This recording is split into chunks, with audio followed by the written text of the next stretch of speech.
Allez, on vous parle du crédit immobilier avec des chiffres de la Banque de France qui viennent de tomber et qui confirment donc cette reprise à laquelle on assiste donc en juillet, même depuis plusieurs mois.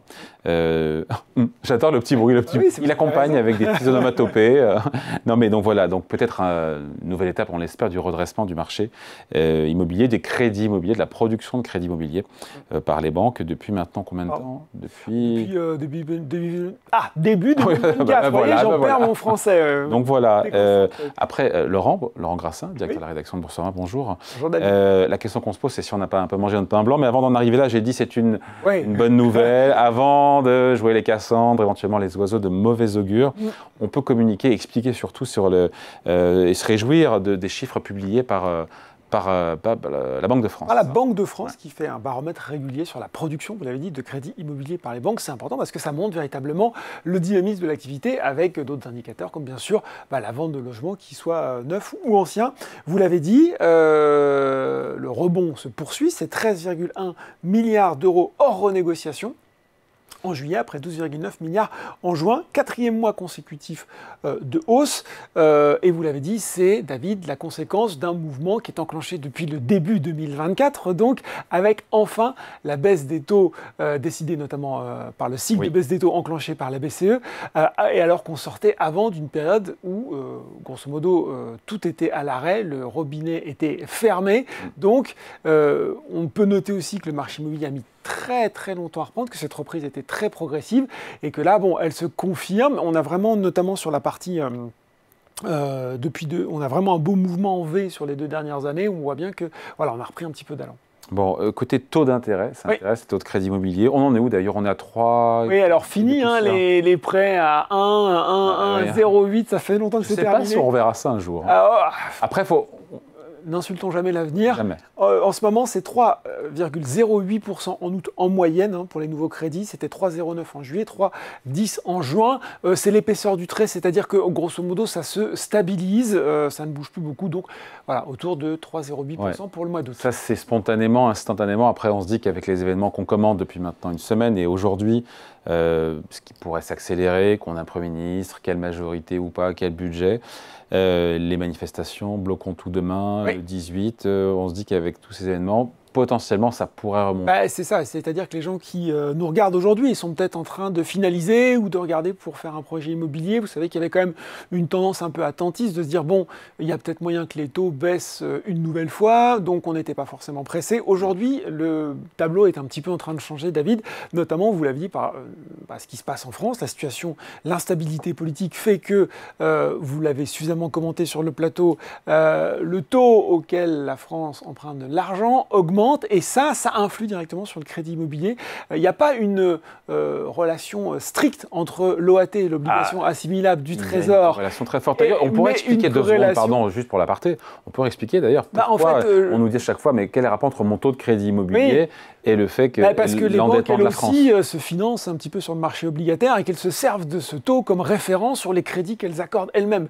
Donc, il n'y a pas une relation qui est automatique, mais il y a une corrélation très forte. Ce qui veut dire qu'effectivement, quand vous êtes sur un niveau de l'OAT qui remonte autour de 3,6%, l'OAT à 10 ans, l'obligation assimilable du Trésor à 10 ans, il est normal de s'attendre à ce que les taux des crédits immobiliers suivent un petit peu. Qui ont pris d'ailleurs depuis la rentrée, on a pris quoi, 20-30 Oui, alors il faut faire attention parce que là aussi... Pas sur les taux, sur le 10 ans français. Oui, sur le 10 ans français, parce que sur les taux de crédit, les banques ont toujours cette latitude de suivre ou pas. On constate que certaines ont déjà quand même un petit peu commencé à remonter les taux, notamment des banques qui produisent beaucoup de crédits immobiliers. Donc, à court terme, il y a vraiment un risque que ce taux remonte, pas forcément énormément, mais un petit peu quand même. Bon, après, on peut espérer peut-être que jeudi, il y aura un coup de pouce de la part de la Banque Centrale Européenne.